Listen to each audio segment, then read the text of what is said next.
m'a demandé de l'aider à traverser la rue. Il était presque aveugle. Il tenait dans ses mains un grand seau de larmes. Un grand seau de larmes. Derrière lui, l'enfant avait perdu sa mère. Il avait donné la vie.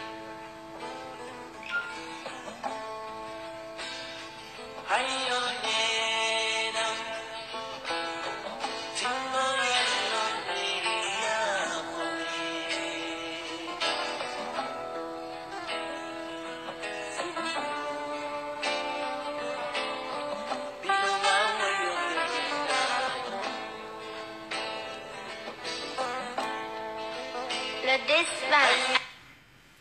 asalaamaaleykum mbokku internet yi ñu ngi leen di nuyu kenn ku ci nekk sa tur ak sa sant di leen ziar di leen jaajëfal bu baax a baax yaakaar nañ ne nag son bi baax na comme niñ koy defee saa su nekk rek di nuyoo di ñaanal ñi nga xamante ne dañoo génn àdduna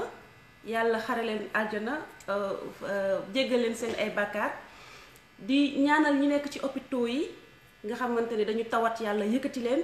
ñi nga xamante ne aussi ñu ngi ci prison yi yàlla génne leen foofu ñi am jafe-jafe yàlla teggi leen bépp jafe-jafe di ñaanal suñu kilifa aada yi ak suñu kilifa diine yi yàlla bàyyi leen fi ñuy yàgg fi duñu xëpp ay ñaan ci suñu Sénégal di ñaanal suñu président Abdoulaye Wade bu baax a baax balaa may yeggali nag damay jox tonton Bokar moom tamit mu nuyoo dugg ci actualité salaamaaleykum tonton Bokar. maaleykum salaam salaamaaleykum mbokku internet yi maa ngi leen di nuyu ku si nekk sa tur ak sa sant di leen jaajëfal si seen teewlu vraiment chaque mardi ngeen ñuy teewlu bëgg nañ si trop tey di leen ñaanal vraiment suñu audio bi fekk leen si jàmm suñu vidéo bi yàlla na yàlla defal leen jàmm waa di kontaan rek si d'être avec une fois encore de plus avec ma très chère nièce Mamito di joindre si ñaanam yëpp pour le peuple sénégalais dans son ensemble rawatina nag le président des cœurs le président Abdoulaye Wade ñu koy ñaanal yàlla may ko wér gu yaram ak ñoddi fanam bu bëre bàyyi ko suñu kanam lu yàgg mu ànd ak wér la ci biir ak biti macha allah ak suñu candidat suñu cher futur président de la République Abdou Karim Meïssa Wade yàlla sàmm ko fa mu nekk amuñu si naatable ni dana ñëw relever le défi pour delloo Sénégal fañ ko bàyyi woon c'est-à-dire sur la rampe de développement. waaye sans plus tarder tey nag dinañu xaw a wax tuuti rek si actualité yi nga xamante ni ce qui se passe actuellement en Gambie boo xamante ni c'était prévisible parce que aussi population peuple sénégalais dañoo xaw a wàll tuuti peuple gambien si mauvais choix dañ leen yàqoon seen xel diaboliser ñi nga xamante ni ñoo leen jiite woon parce que aussi il faut savoir choisir doo ne rek kii na fi jóge choisir n'importe qui ku nekk xam na ni la daloon Sénégal si président Abdoulaye Wade moo xaw a dal Gambie parce que dañoo faluñu ñi fi nekk mais dañoo jéem a sanctionné ña fi nekkoon à travers un complot vraiment ourdi par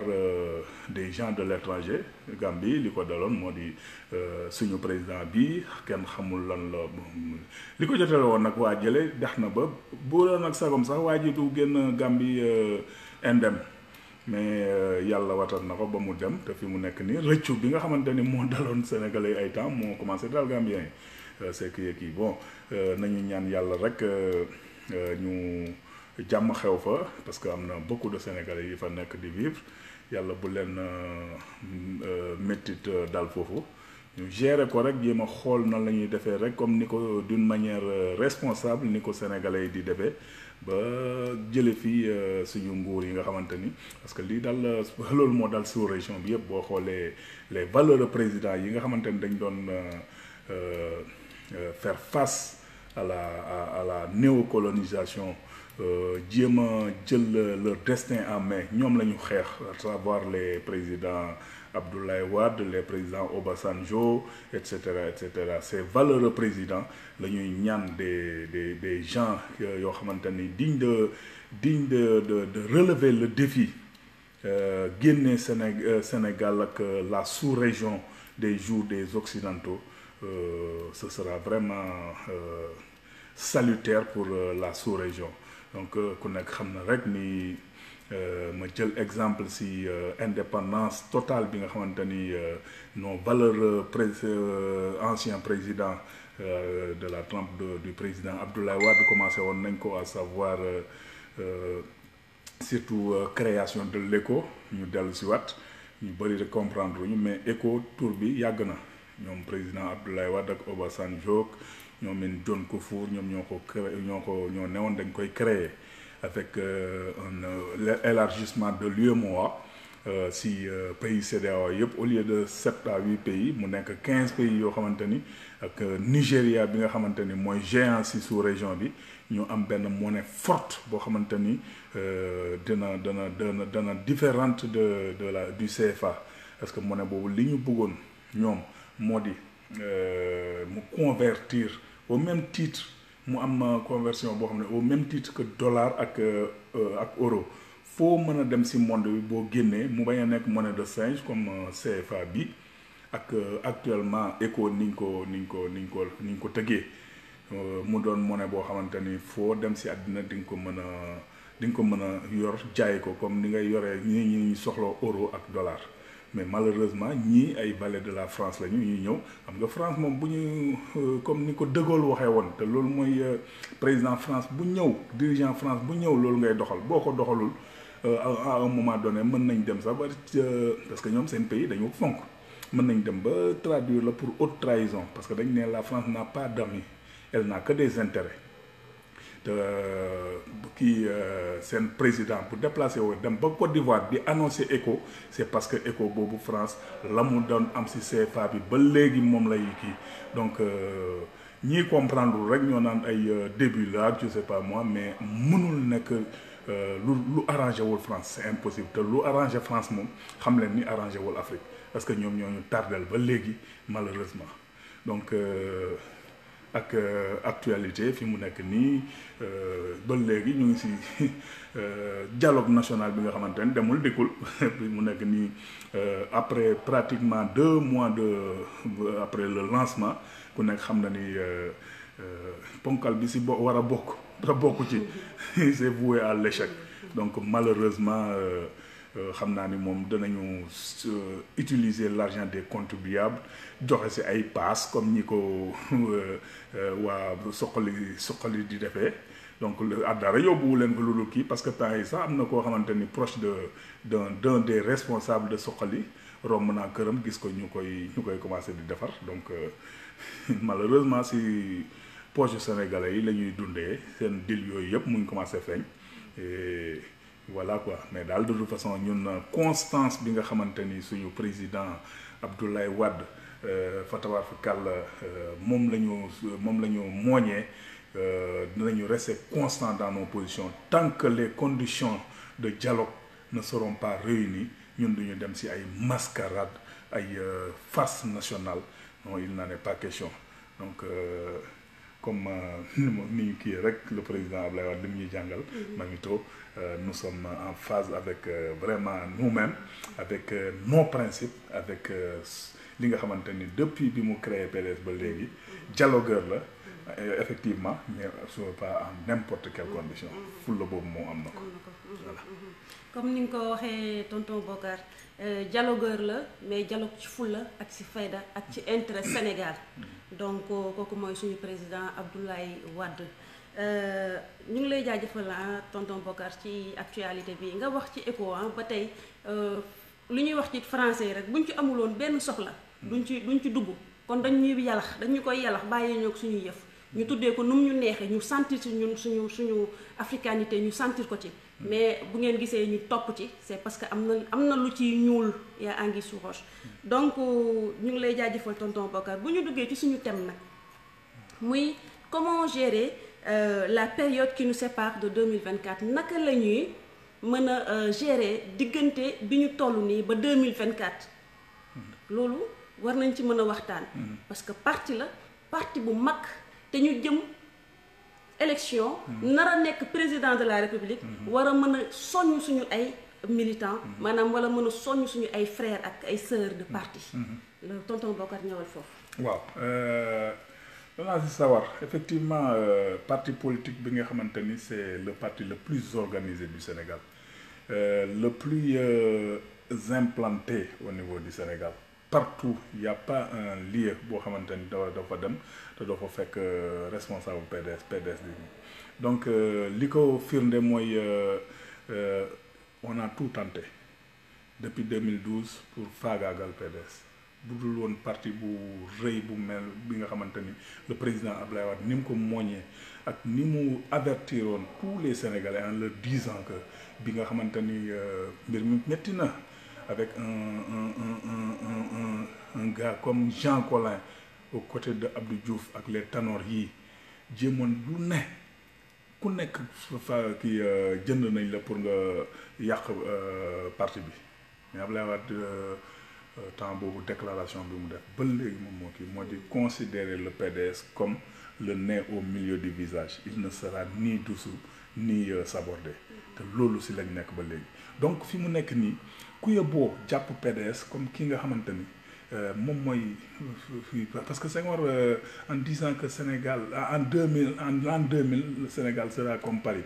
ñu bëri léebu nañ ni effectivement il avait pas tort parce que en 2000 bi Abdoulaye Wade di ñëwee lépp lu mu gis ay Paris ak grande ville yëpp andi na ko Sénégal en tout cas si période bu gàtt andi na ko Sénégal temps boobu effectivement sénégalais yëpp moom mii Macky Sall il était moom moo ko njëkk a def directeur de Petrosen donc lii am nii pétrole comme pétrole yii yëpp xamoon na ko mais si xarañteefam ak bëgg Sénégal mu ne Sénégal pareegul pour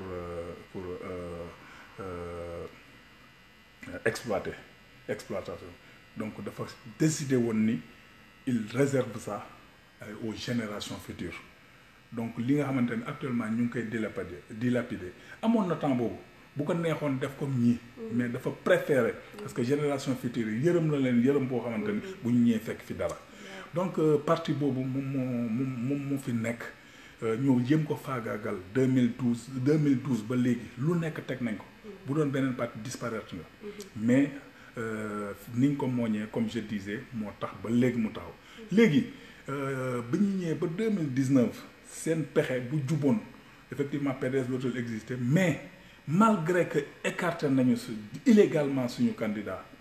parti bi amul candidat mais ku nekk gis na ci Sénégal ñoom ñëpp ñi nga xamante ne dañ nekkoon complice su Macky Sall dem ànd ak moom ci dem élection malgré li leen suñu góor gi national wax ni kenn mënu koo gagner ndax ni fichier électoral beeg le système électoral da ko taillé à sa mesure mais malgré tout ñu dem participer à la mascarade mais bi ñuy dem ñoom ñëpp muy parti au pouvoir muy ñoom de l'opposition ku ci nekk yaa ngi taxaw paradoxalement parti bi nga xamante ni jéem nañu lu nekk pour faagaagal ko mu résister ñoom ñëpp ku si nekk ne bu ñu président Abdoulaye Wade jàppale ak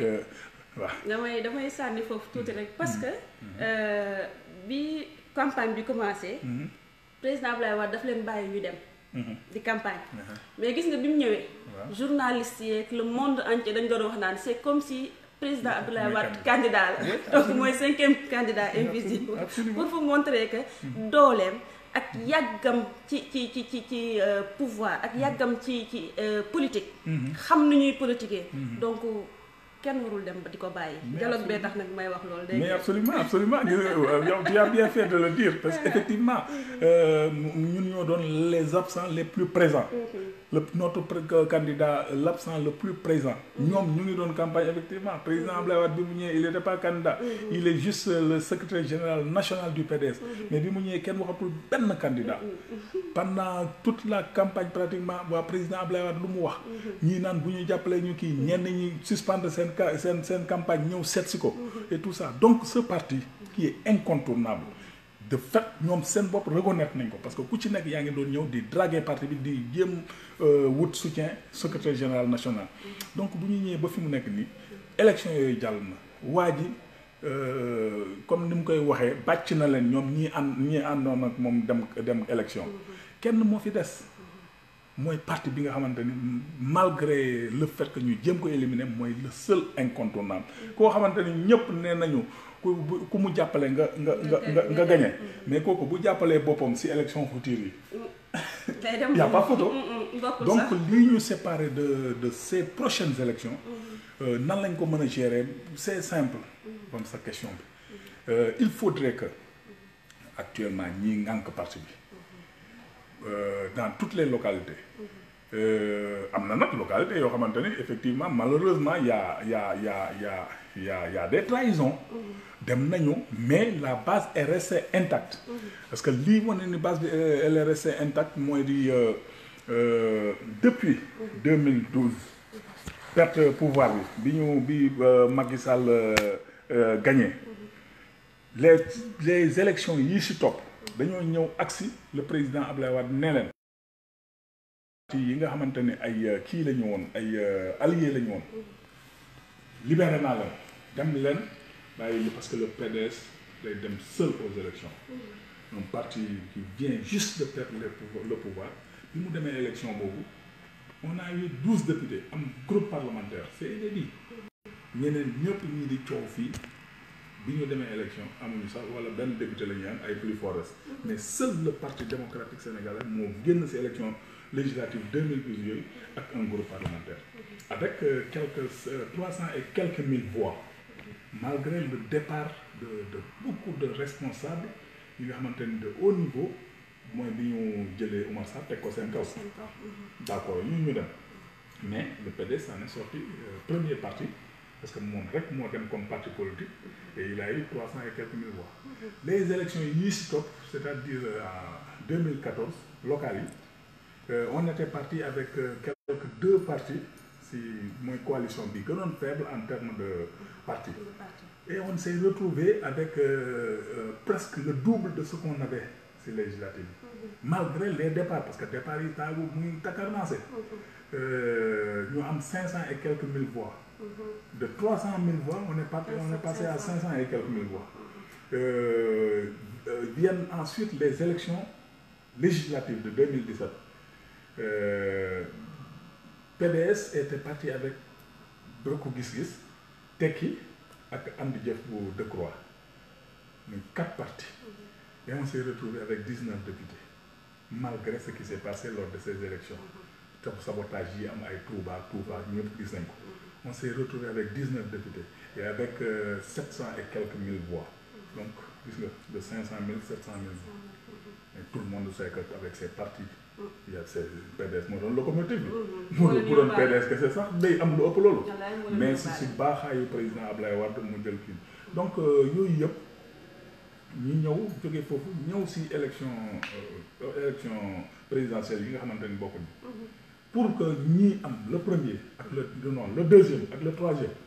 pour que ñu am li ñu am il a fallu que le président Abdoulaye Wade yenn responsable yi dem ne ko waaw bu ñu bàyyee bu ñu fekkente ni suñu militants yi waxuñu leen ñu far fii wala fii dañu va les perdre parce que malgré tout ils vont partir ils vont voter si le président Abdoulaye Wade def déclaration mais en tout cas nous du PDS man xam naa ni kii kenn du ma ko gagner mais si des Sénégalais wala des militants se mettent dans la tête que peut-être carte yi mën na fi jëlee Macky Sall je leur donne l'autorisation de voter pour Idrissa Seck pour ou bien Ousmane Sonko ou bien Issa Sall pur donc électorat la séddale ñooñu donc man damay parfois sax damay reetaan si j'entends ñu naan way kii mooy premier kii mooy deuxième kii mooy troisième donc kii mooy chef de l'opposition mais nan la ñu mën a bàkkoo deuxième ak troisième si cinq candidats yoo xamante ne élection yoo xam ne mu ngi doog a am 5 candidats et les principaux adversaires dañ leen écarté avec seen complicité ñoom parce que ils savent que aussi parce que ils étaient man dama ne ñoom ñoo gënoon kontaan Macky Sall si élimination Abdou Karim Meïssa Wade parce que bu Abdou Karim Meïssa Wade nag ñëwoon fii ñoom bi ñu gis bëccëg donc ñoom ñoo gën a kontaan si seen élimination donc ñu malgré tout ñëpp ñi leen voté mais si c'était leur militant il faut que Sénégalais yi nañu rappelé wu tuuti rek vers les années 88 93 et tout ça Abdou Diouf bu responsable socialiste yi doon kaw d'ailleurs temps où il y avait même pas beaucoup de rajo ak télé bu RTS doon commencé joxe résultat rek dëkk bi day tàkk sans pour autant que président Abdoulaye Wade wax mais parce que c'est des militants qui ont voté pour Abdoulaye Wade c'est ces militants c'est ces électeurs mais ñii bi buñ doon waxee la veille le jour des élections si guddi gi mais Macky Sall am na 58% dëkk bi dafa ne selaw parce que les gens qui avaient voté pour ñii voté pour ñoom ku si jeewu da nga naan lii lépp góor gi waxoon na leen donc c'est pas leur militant résultat sànq maa ngi déglu benn live bu notre sœur Amina Nguirane depuis l'étranger def cri de cœur la ko def parce que mu ngi wax ni kii chaque fois les gens de l'opposition espèce opposition bi dañ ko naan woy PDS du waxu leen dara kii nii mais elle a bien répondu en disant que tout ce qu'on avait à dire on l'a dit situation actuelle Sénégal Ablaye Wade da ko wax tegal leen ko parce que dara gënul clair bu leen dem ak kii élection lii mu def mënu leen ko gagné bàyyi leen ko élection yi bu fekk moom kenn mënul taxaw ne gagné na mais bu boobaa lii Sénégal di dund nii duñ ko dund mais malheureusement ñoom ñii dem ak moom élection mais même au-delà de dëgër bopp bi lii yëpp ñoom ñoo ko teg Sénégalais yi parce que Macky Sall bu fekkonte ni moom kenn bàyyi nañ ko élection yi mais amul fenn fu mu mën taxaw si monde bi ne moom maay président ñëpp dinañ ko wañ yoo xam ne koy attaan ne xoolaatal lii parce que lii mënul nekk mais malheureusement seen gàttaayu xel ak seen bëggum nguur ak seen complicité man dama parce que man moi je crois parce que man je me rappelle Sonko bi mu suspendre sa campagne de seet président Abdoulaye mais bi mu génne dafa jox raison président Abdoulaye parce que moom moo génn ne jusqu'à présent parce que bi muy seet si président Abdoulaye campagne bi commencé na ba am 5 jours alors que les textes le code électoral dafa ne le fichier électoral tout candidat war nga ko jot 15 jours avant le début de la campagne électorale mais moom 5 jours après le début génn na si audience président ak président Abdoulaye Wade ne ba léegi moom jotul fichier électoral ba pare nga accepter dem dans ces conditions donc tu es complice donc lii bu ñu taxaw di sonal nit ñi naan ay PDS bi wax ak PDS la mu waroon wax yëpp wax na ko maintenant période bi moom laay wax léegi ce qui nous sépare de cette période des prochaines élections parce que élections yi ñoom def nañu joué nañu complicité ba waa ñi gagné na leen parce que ñoom ñoo participé léegi ñun suñu rôle parti incontournable boo xamante ni dara mënul am politiquement Sénégal sans moom moo di ñun ñi nga xamante ni ñoo ko ŋànk les karimistes les responsables qui sont restés nañu démonstration bi ma def sànq ni entre 2012 ba léegi chaque élection voix yi day gën a yokk donc ça prouve que la base est restée intacte sinon même dafa gën a yokk mais il suffit maintenant d'aller à la base descendez parce que démb dañu doon def benn émission si benn rajo de la place RMD mais benn responsable bu nekk Colobane invité ñu ne ñu balaa ngeen di dem 17h dama bëggoon ngeen ñëw comme ça ñu def benn tournée si biir Colobane mais da ngay xool dañoo dugg ñëpp naan waa PDS nii waaye suñu mbokk yi kii donc les gens attendent que les responsables les karimistes wàcc si base bi wax ak ñoom dès à présent préparer des listes parce que nous allons vers les renouvellements la vente des cartes wàcc leen affaire bi yomb na président Abdoulaye Wade ak xarañteefu président Abdou Karim Wade njàmbarte bi mu wone yombal nañu mbir bi na nit ñi wàcc à la base bu ñu tay dem nit ñi léegi nga leen mën a seeti defar say liste de 100 personnes nga xamante ni boo si paree rek xamal ne am nga benn secteur ubbi leen liste yi nga xamante ni carte yi bu ñëwee rek da ngeen ni remplir rek dérouler donc fi mu nekk ni période boobu loolu la ñu war a kii actuellement nii pour préparer les combats futurs lii la ñu laaj tous les responsables tous les karimistes wàcc leen dem leen wax ak nit ñi recenser leen nga xamante ni on va mettre à partir de ce moment une machine boo xamante ni le président Abdou Karim Meïssa Wade day ñëw rek dérouler donc loolu la ñu mën a préparer fii ak en tout cas renouvellement yi ak vente de cartes yi et à partir de ce moment bu loolu amee parti bi de toute façon ça se prépare on va descendre def ay tournée nationale loolu lépp bu fekkente ni nit ñi def nañ ko dès à présent bu tournée nationale bu ñëwee dañuy ñëw rek présenter ne voilà base beegi nii nit ñi waxtaan na ñoom kii nii parce que responsable yi bu ñu ñëwee si localité bu ne war na am ñu leen accueillir mais dès à présent la nit ñi war a préparer à ça wàcc si nit ñi wax ak ñoom parce que je vous assure que nit ñi boo xoolee ne boo duggee si rapide par exemple wala nga dem si benn grand place nga cuq rek ngay xam ne nit ñi sur 10 personnes 9 yi ils sont avec nous. Bien sûr. Mais loolu maintenant il suffit de descendre pour concrétiser ça waxtaan ak nit ñi proposer leen à dugg si liste yi nga xamante ni bu carte yi ñëwee dañuy rek dérouler. incha allah donc tonton Bocar li nga wax am na solo trop daanaka sax dugg nga ci sama deuxième question mais ba tey deuxième question bi dafa am solo ba mën nañ ci indiwaat encore lu gën a yaatu muy. Que faire pour massifier le PDS naka la ñu war a def ba massifier le PDS donc indi nga ci ay tuuti leeral mais mën nga ci gën a yaatu mën na gën a yaatu man lu gàtt rek li may jox pour que faire pour massifier le PDS man yaakaar naa PDS amul lu ñuy forcer nit wala lu ñuy wan nit dañu def ñu gis parce que dañu nekk ci nguur teg fi nga xool 40 ans 20 ans yu Senghor nga xool 20 ans yu Abdou Diouf nga xool 12 ans yu président Abdoulaye Wade ak 7 ans yi ñu nekk nii di dund nii loolu boo ko xoolee en tant que jeune war nga xam kan nga war a mën a dénkaat sa kii parce que ku ci nekk def nga dara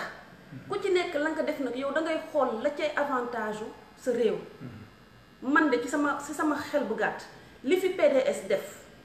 gisuma keneen ku ko def c'est pas parce que dama bokk PDS nag mais dama wax sama àqulaayu taala li fi PDS def gisuma keneen koo xamante ne def nga ko fi yéen jeunes yi aussi loolu mooy massifier le parti maanaam jóg leen ngeen def seen ay recherche ngeen xool li baax ci seen réew li gën ci seen réew ngeen def ko donc tonton Bocar ñëwal foofu tuuti. waaw c'est une bonne question comment faire pour massifier le PDS. Comme ni ma wax sànq rek wàcc si base bi wax ak ñoom te pour wax ak ñoom wax nga ko on a des armes parce que le président Abdoulaye Wade li mu réalisé Sénégal mais amaana nag am na une certaine partie de la population active xëy na xamuñu ko parce que 2000 bi muy jël pouvoir bi les archives sont là hein. Moi je demande à ce que ñu génnewaat archives yi ay njaay PA yi et tout ça ni nga xamante ni président Abdoulaye Wade bu muy jël pouvoir bi Sénégal meloon na ko kooku ñu bare surtout ñi nga xamante parce que il faut savoir que 2012 ak 2000 ak léegi c'est 20 ans nit judd na fi màgg fi ba am fi jabar donc te fekkee woo président Abdoulaye Wade li mu fi fekkoon en 2000 donc yooyu il faut rafraîchir parce que même ñi nga xamante ni sax fekkoon na leen fi les gens ont tendance parfois à vite oublier mais yooyu il faut que ñu rafraîchir la mémoire aux gens par exemple on envisage d'organiser une très grande journée le 19 mars 2020 bu ñu duppee ànd ak le président Abdou Karim Meïssa Wade njukkal le président Abdoulaye Wade dem boobu bëri sax da ngay boo ko déggee noonu rek da ngay yaakaar ni c'est fort mais non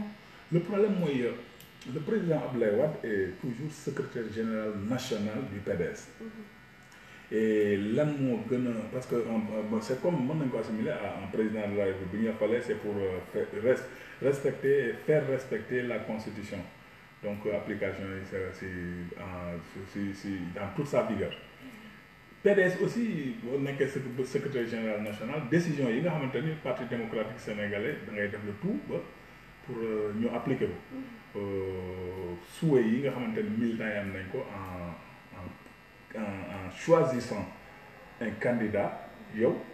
secrétaire général national sa mbébét ak sa victoire mooy loolu antu donc c'est pas en tant que père et fils non c'est un secrétaire général national pour ñu njukkal ko le candidat de son parti boo ko falee njukkal nga ko sur tous les plans donc loolu mooy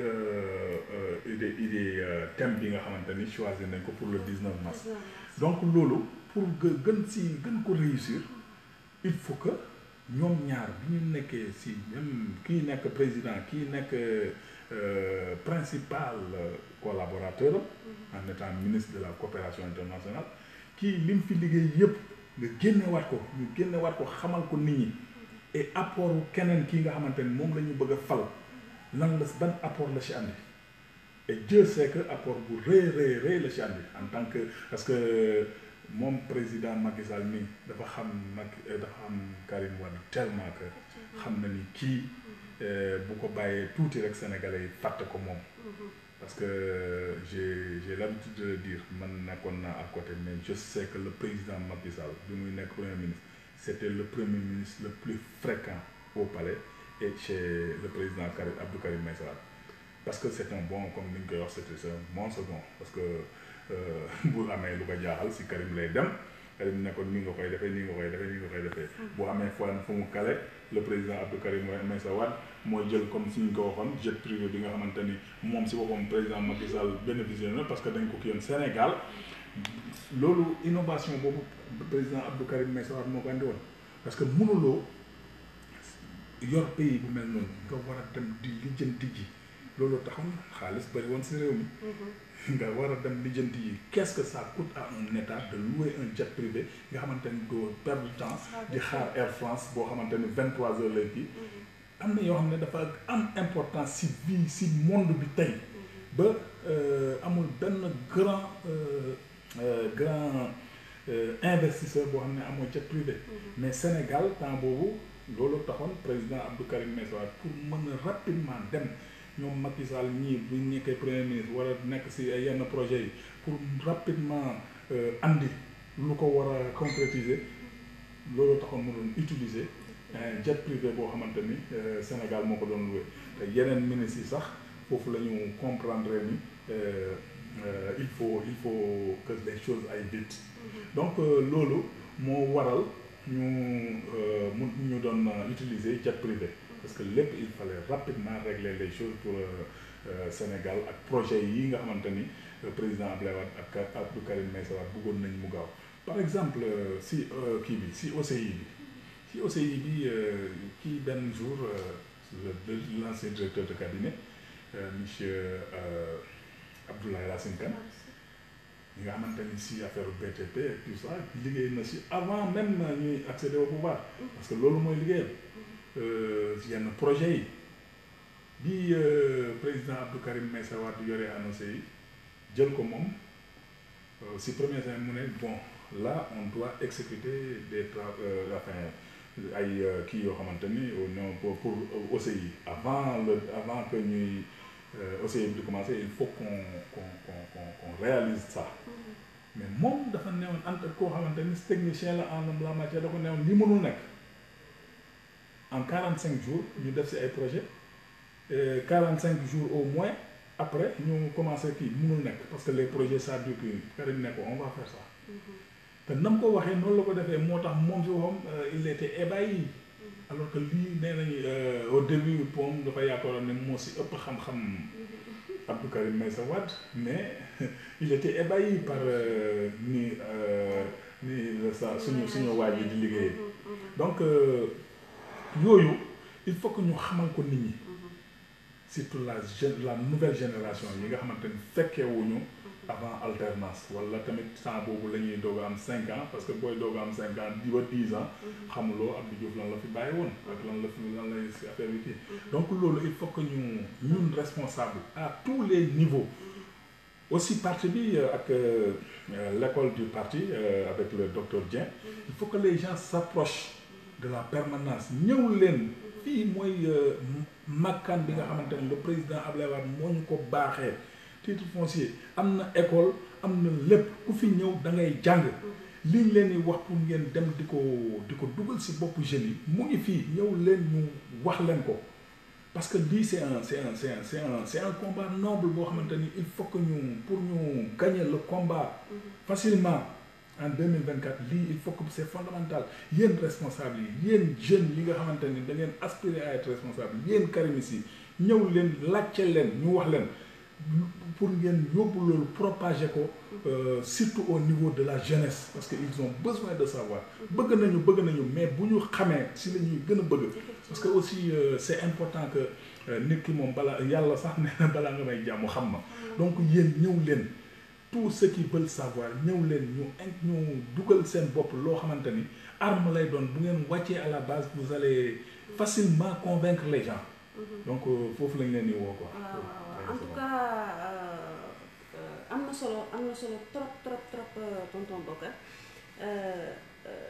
keppaar gi muy émission bii nii dinañ def le tout ba indi l'alternance en chiffres pour ñu mën leen ko faram-fàcceel ngeen xam avant président Abdoulaye Wade li fi nekkoon ñu ak Abdoulaye Wade ñëwee li mu fi bàyyi li mu fi def ak li mu fi bàyyi parce que loolu day am solo ndax émission bii nii jeunes yu bëri dañ koy suivre d'ailleurs sax am na ñuy bëgg participer mais comme que suñuy matos ñu ngi ñëw nañu xaar ba matériel yi ñëw su ko defee di ngeen mën a woote comme ni ngeen ko bëggee poser seen ay questions ñu mën leen a tontu mais yaakaar naa loolu tamit dina baax tamit ci gars yi comme que ñu ngi suivre nii keppaar gi war na mën a indi l'alternance en chiffres voilà donc xam naa loolu dinañ ci ñëw parce que il faut ñu xam bu ñu amul jot ñëw ci parti bi aussi il faut ci internet bi ñu leen di wax di leen wan naka la ak nan la di leen armé aussi donc mu nekk suñu yittee wax dëgg yàlla am dafa nekk suñu yitte trop am na solo tonton Bokar ci li nga yaatal donc su ma ñëwee ci suñu troisième question rek muy bu am solo amati solo sax plus parce que suñu président Abdou Karim Meïssa Wade mu war a ñibbi ci Sénégal boobu retour nan lañ koy préparer. waaw ba léegi mooy si kii rek parce que c'est un tout. Parce que massifier préparer la période qui nous sépare de 2024 massifier le parti yooyu yëpp c'est pour lui permettre d'avoir une machine bien huilée boo xam ne bu ñëwee day ñëw rek dérouler donc préparation yi du dara loolu rek comme ni nga wax nii armer les gens wax leen kan mooy le président Abdou Karim Meïssa Wade c'est important c'est très important parce que aussi produit boo koy jaay il faut nga def pub bi mais yàlla dogal na ni nag da moom sax daf ñu faciliter la tâche parce que comme je disais tantôt am na ñoo xamante ni li mu nangu bu fekkonte ñoom la duñ ko nangu de je crois que Guillaume Soro deful dara waaye fi mu nekk nii gars yi fële Côte d'Ivoire def nañ ko mandat d'arrêt international mais nanguwul ñëw de ñi nga xamante ni ñoo doon xeex Abdoulaye Wade naan naa si sayir ak baatin dañ leen xeex en l'occurrence Lamine Diack ak doomam Lamine Diack ñoo ngi ko téye fële mais doom yi ñemewul dem de waaye Abdou Karim Meïssa Wade ba papam taxawee xam na ni papam kenn ñemewu ko laal ndax dafa nekk si xolu Sénégalais yi mais moom bañ ko waxee dafa ne papa ji man pour laver sa honneur pour sa der bañ a salte man damay dem wuy ji même buñ may rey dinaa dem donc kooku courage am boobu parce que ñu laal tâche ba fi mu nekk nii ñun Karim Meïssa ñun PDS fu ñu dox léegi dañuy dox di yëkkati mbagg on est très à l'aise donc loolu moom moo tax nag li ñu mettre très à l'aise boobu moom ak papam li mu fi liggéey Sénégal ba ñëpp naan góor gi dañoo jëm 2 ans après donc loolu rek tax na ba ñun suñu tâche yomb donc nag pour préparer son arrivée mais koo xamante ni nag yombal la tâche bi mais li si des da ngay dem rek for nee nañ suul nañu naar bi naar yi na ngeen jégal ba bakkan bi rek a des jëlal benn doñu suuf kii nii doñu suuf boobu nag moo des donc fi mu nekk ni mooy bu ñu tàyyi nañu ratisser large expliquer aux gens nan la ñu mën a def ba éviter li ñu dal 2012 dalaat leen moo di éviter mettre à nu ces marchands d'illusion yi nga xamante ni ñu ngi taxaw di balballu mais sénégalais yi dañu xam ni 2012 ba léegi PDS kese moo si resté constant dans sa position le président Abdou Karim Meïssa Wade il faut pas oublier que moom ak 24 personnes la ñu neewoon dañuy yóbbu CREI moom rek lañ si kii fi mu nekk nii donc ñeneen ñi anañu ak lan la ñu mujjee sénégalais yi posez-vous cette question kii nga xamante ni donc 2012 partem kese moo resté PDS moo resté le PDS moo resté tout le temps dans l'opposition constant dans sa position ñeneen ñii di balbalu yëpp naan néew opposition ñoom ils étaient avec Macky Sall sénégalais yi li ngeen di dund ñooñu ñoo leen ko teg parce que ñoom ñoo aidé à installer Macky Sall donc bu ñuy ñëw tey di dénoncer loo xamante ni ñoom ñoo ko installé posez-vous cette question ñii est-ce que c'est pas des marchands d'illusion pour leen comparer leen ce qui est comparable ñoom lañ fi def installer Macky Sall ak boobu ba léegi tamit toog ba ku si nekk lii tax nga génn foofu daw parce que sa intérêt moo dem ba yàqu mais le président Abdoulaye Wade le président Abdou Karim Meïssa Wade le PDS seul ñoo resté constant ci seen position boobu ba léegi 2012 ba léegi nag problème bi mooy est-ce que ñoom vraiment avoir le toupet ñoo fekk nit ci position nga ñëw fekk ci ko ba pare ne da nga ko bëgg a dévier de son chemin kooku moom xel bu gàtt xel weesuwul foofu donc sénégalais yi bu leen juumati parce que aussi nit ku comme ni ñu ko waxee sànq il faut faire la part des choses le président Abdoulaye Wade bi mu nekkee 12 ans au pouvoir comparé à 20 ans de Senghor 19 ans de Abdou Diouf ku nekk xam na ni c'était le désert 20 ans ak 19 ans la dara lañ fi def lu dul le pont de Sénégal 92 ak le stade de l'amitié bi nga xamante ni coopération sino-sénégalaise la 2000 ba 2012 ku nekk gis na ni Abdoulaye Wade ñoom ay détracteurs ñoom Dansokho feu Dansokho ak ñooñu ñëpp li ñu doon mujjee wax mooy kii xanaa dafay luxus xaalis tellement que les projets fépp gas na ko way gas na ko bi fi ay pax rek la ko def 7 ans après gis nañu ni mu mel léegi comparé à celui-là il comme ni ko Idrissa Seck waxee te c'est vrai loolu foofu moom wax na fa dëgg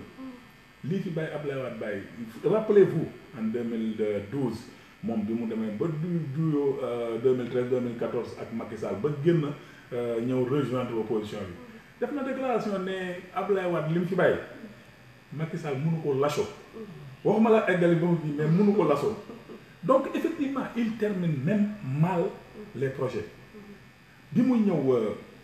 ñëpp ñu ngi naan way autoroute à péage mu ngi yemoon Diamniadio mais c'est pas vrai commencé woon nañu travaux yi dagg montagne yi pour mu dem Mbour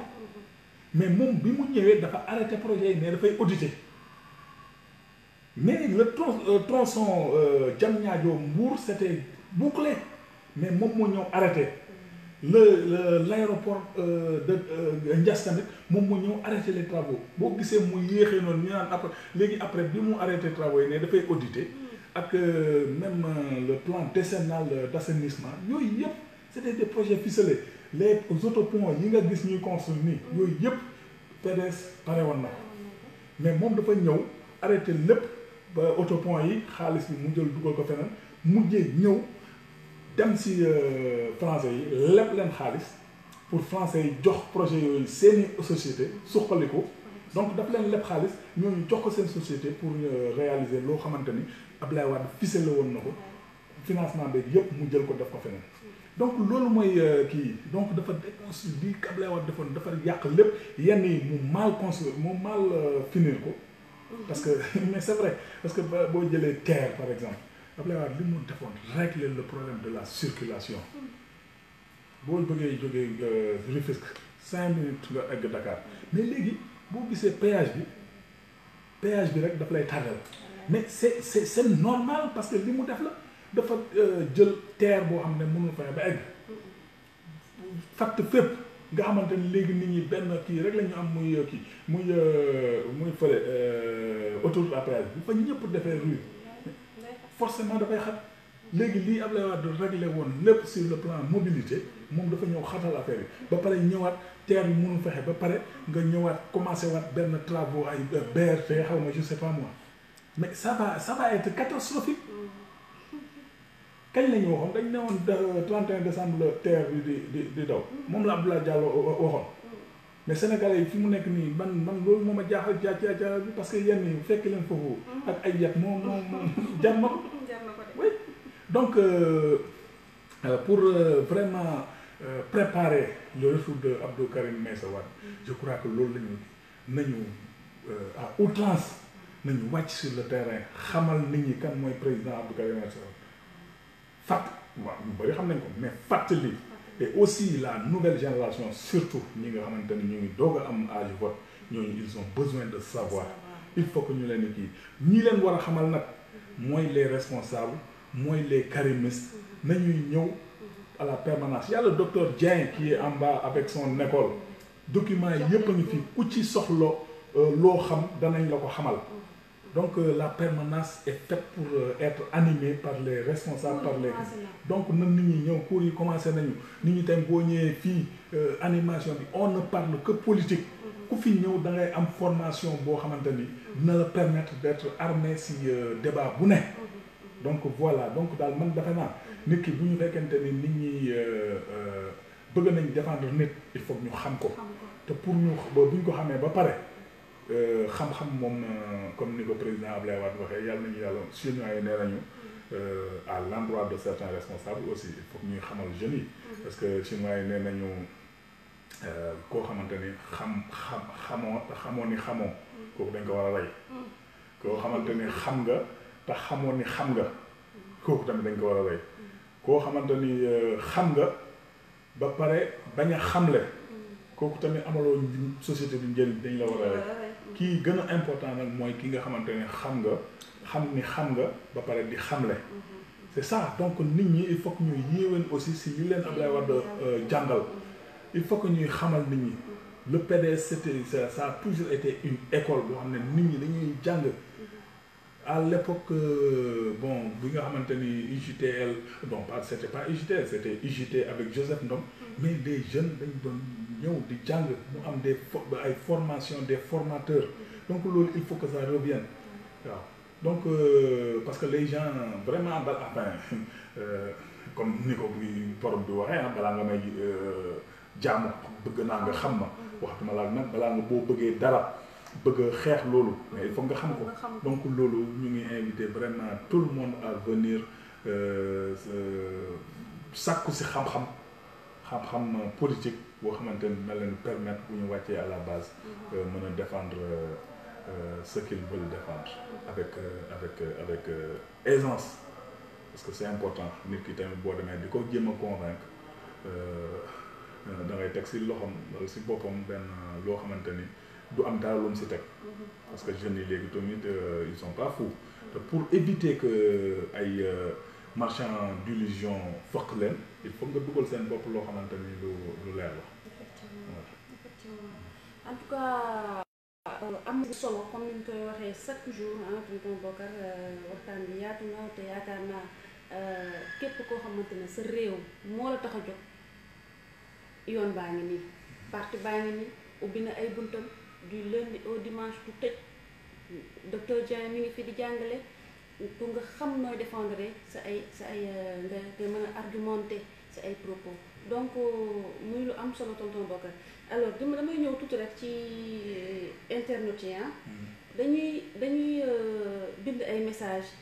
di féliciter di encourager di rafetlu débat bi ñun tamit ñu am yéene trop bu ñu toogee fii kenn ku ci nekk ñu jaar ci surtout mais pour le moment nii comme ni ma ko waxee woon sànq dafa am matériel yu ñuy xaar su boobaa dinañ mën a jaar kenn ku ci nekk sa tur ndax ñun bu ñu paree ci la ñuy xam ñi commenté voilà donc ñu métitlu ko trop nag ndax buñ sañoon képp koo xamante ne rek encouragé nga ñu dinañ la ko delloo wan la ne fa mu jógee ci sa xol dugg na ci suñu xol ñun aussi. voilà loolu laa bëggoon message bu ma bëggoon jàllale rek ñu xool ban heure moo jot. su ko defee des na wala jeex na. non des na on peut. des na donc waaw donc mën nañoo gën a yaatal rek ci massification ci nu ñuy préparer suñu retour président Abdou Karim Meïssa Wade ba tey ci préparation retour Abdou Karim Meïssa Wade wax nga ko dem ci base bi informer nit ñi waajal ko mais it takku doon benn taxaw jël décision wu ne dañ koy jëli ji loolu tamit ci préparation bi la bokk waaw c'est tellement vrai que fu mu nekk ni moom lañu kii parce que moom lay wax ni mettre sur place une machine bien huilée boo xamante ni prête à tout parce que aussi je disais tantôt que nit ñi dañ naan waaye ce qu'il a fait en 2019 mën na ko dem déjà les contextes ne sont pas les mêmes xam nga fi mu nekk ni 2019 ce qui s'est passé avec tromperie bi nga xamante ni Macky def na ko ak ses complices ci élection yi xam nga conditions yooyu je ne crois pas que sénégalais yi di nangooti dem ci élection yoo xamante ni ci même conditions yi la et ensuite ñun comme li ma wax comparé 2012 enfin vers les années 2011 2012 ni ñu diaboliser woon le PDS ak président Abdoulaye Wade ak Abdou Karim Meïssa Wade ben kenn mënatuñu woon xool en peinture mais loolu ak 2007 changé lu bëri enfin non ak dégg maanaam 2007 ak 2012 lu bëri changé na parce que koo xamante ne bi ngay dugg aéroport dañ la doon yuuxu bi ngay génn Sénégal ñëpp naan Karim dañ ko bëgg a gis warul woon kii ba 2016 2019 ñëpp naan kii Abdou Karim Meïssa Wade kese moo fi mën a jëlee Macky Sall ba Macky Sall am une peur bleue ba ne gar si bakkanam ne kii du fi dugg donc changement boobu gis nga ni de ONU comme ni ma ko waxoon benn kii à Messi donc est-ce que les Sénégalais buñ leen xamalee exactement kan mooy le président préparation bu ma fi wax yépp sànq massifier préparer les joutes futures buñ demee ba foofu am na benn moment si le pouvoir persiste mais bu boobaa ñoom ñooy xam ce qu'il faut voilà donc am na yoo xamante ne moom laay wax chaque fois lii woykat bi daan wax naan góor gi yéex nañ say jot est-ce que sénégalais yépp d'accord ci nag koo wax mu ne Abdoulaye Wade kay buñ ko mënoon tëggaat Abdoulaye Wade kay bu teeloon jot ci réew mi mais est-ce que sénégalais am nañu droit toog di seetaan benn poignée de personnes pour leurs propres intérêts ñu bëgg ñu xañ kii nga xamante ni dëkk bu mel ni Qatar nga xamante ni ñëpp investisseurs étrangers yi États-Unis France ak ñëpp ñu ngi daw foofu kooku jël suñu candidat boobu teg ko ci wetam ne kii xarañteef bi mu am duma ko ba je vais m'en servir est-ce que sénégalais am nañu droit di toog ñu ñuy xañ kooku mais waruñu toog ba dem ba moment bi ñuy naan comme góor gi naan géej gi yox nañ see jot donc loolu c'est parce que dans tout combat booy xool même élection les partis politiques am matuñu sax 2% wala 3% au moins la ñuy kii si population sénégalaise donc même pour des élections pour gagner des élections c'est la masse silencieuse ñi nga xamante ni bokkuñu benn parti ñoom ñooy def la différence donc yenn yi tamit pour l'intérêt du peuple bi ñoom mën a wàcc à un moment donné exiger ni lii la ñu bëgg lii mooy am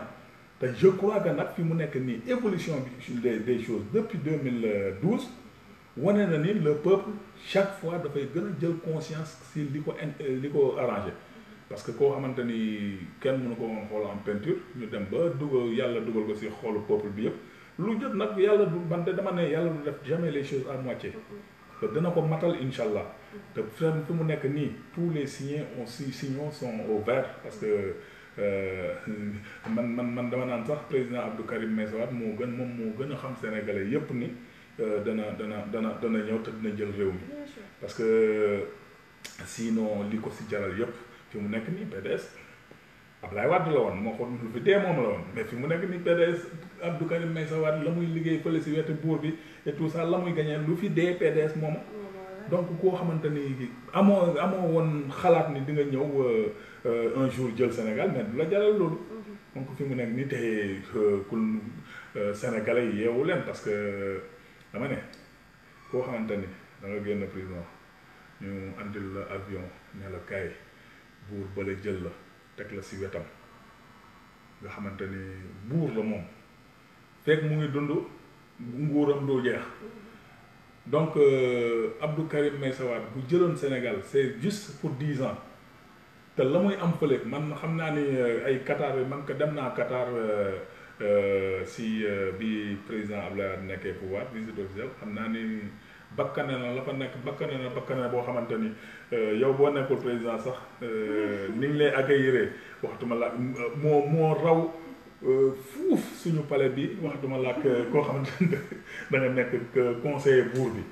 donc bu doon nguur rek la mais foofu moo koy man de bu doon man la man dama toog foofu moo may gënal mais kii bëgg a Sénégal bëgg a suqali Sénégal moo tax mu antana bàyyi loolu lépp condition yi nga xamante ni ma nga fa parce que wet di gis bokku ci ku nekk gis na si réseaux sociaux yi bi fa kii di dem di wuti marché kii solaire yi Akon mais bi mu demee si délégation bi waa ji di génn Akon mais Karim Wade pour bañ a wanewu sax rapidement dafa génn rek éclipsé wu parce que buur bi saa yuy jël recevoir ñu am importance Abdou Karim Meïssa Wade day toog donc kooku kay bu fekkente ni bàyyi na yooyu yëpp bëgg ne dafa ñëw suqali Sénégal waaw Sénégalais yi yeewu leen te xam ni lañ fi amoon temps Abdou Diouf ak tout ça bañ naan góor gi yéex nañ say jot bu ñu nangu ñu naan Abdou Karim Meïssa Wade waroon nañ say jot ak yéex nañ say jot nañ si jot léegi dès 2024 et préparez-vous à vraiment exiger son retour.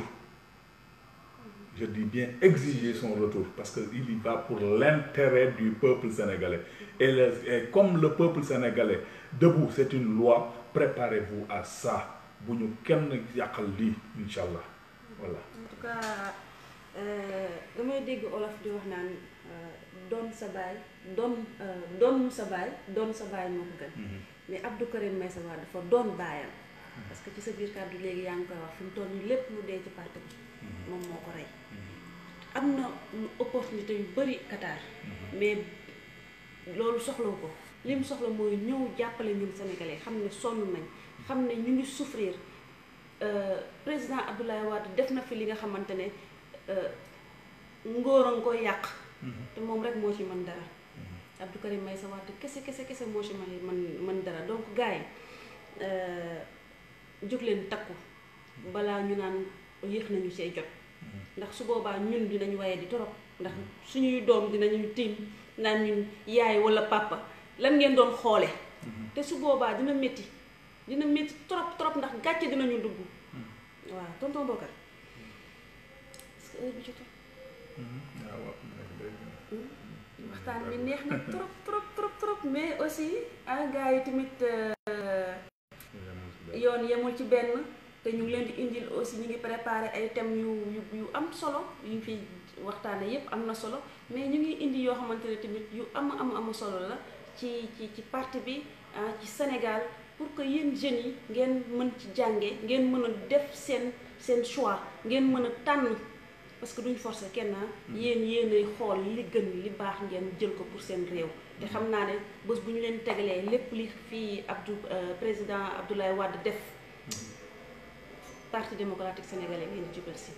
voilà donc ñu leen di jaajëfal suñu mbokk internet yi di remercier waa réseaux sociaux yépp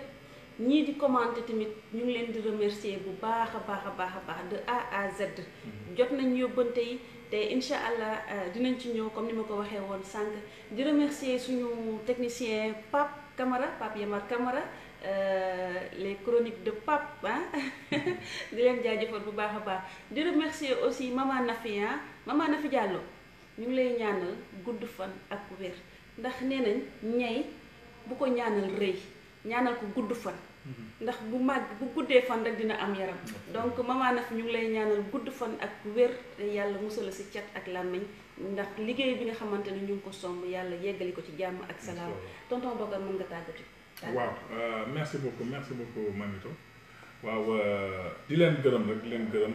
di leen sant si teewlu bi parce que addu neex na trop mais ñi lay teewlu boo ko moo ëpp solo moo koy gën a safal xolam donc di remercier comme tu l'as dit Pape Yamar de s'être déplacé le technicien du jour et tous les réseaux sociaux à travers ma très chère sister Nafi Diallo. Vraiment liggéey bi rafet na tu ne ménages vraiment aucun effort depuis que je t'ai connu tu es resté la même très engagé toujours engagé mais lii ça ne me surprend pas de toi sa xarañteef lii la président Abdou Karim Meïssa Wade soxla des gens yoo xamante ni fu ñu taxaw nit ñi respecté leen te je crois que tu l'as prouvé partout où tu as représenté le parti même tes adversaires dañ lay naw parce que c'est idée claire ak ta manière de défendre le parti son candidat le président Abdou Karim Meïssa Wade bëgg nañu trop Nafi yal na la yàlla lafal cat et vraiment may ñu suñu sago ba ñu continuer cette œuvre ô combien grandiose pour installer le président Abdou Karim Meïssa Wade au palais en 2024 inchallah loolu rek mooy suñu yéete. On va y parvenir en tout cas sénégalais yi xëppi leen seen bët xoolaat di déglu bu baax parce que aussi c'est important boo dégloo fii déglu fële déglu fay nga def après la part des choses éviter de tomber entre les mains des marchands d'illusion ñi nga xamante ni amuñu fenn fu ñu toj Sénégal li ñuy wax ni yëpp ay waxu caaxaan la moi je